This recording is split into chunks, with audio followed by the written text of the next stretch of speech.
Samantala, pinapatawag ng LTO Region 2 ang driver ng dump truck na bumangga sa isang jeep sa National Highway ng Barangay Mambabanga, Luna, Isabela noong ika-21 ng Enero. Matatanda ang 3 ang nasawi habang 8 individual naman ang sugatan matapos ang insidente.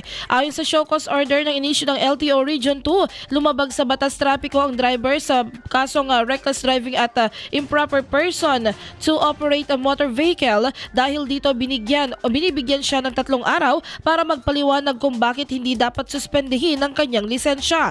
Kung mabibigo itong magbigay ng paliwanag, itinuturing ng binabaliwala niya ang kanyang karapatan na madinig ang kanyang panig sa nangyaring aksidente. Tinututukan naman ni LTO Chief Assistant Secretary Marcos Lacanilao ang kasong ito at tiniyak na mananagot sa batas ang driver. Nagpaalala rin ito sa lahat ng mga nagmamaneho na maging maingat at responsable sa paggamit ng kalsada upang maiwasan ang ganitong uri ng insidente.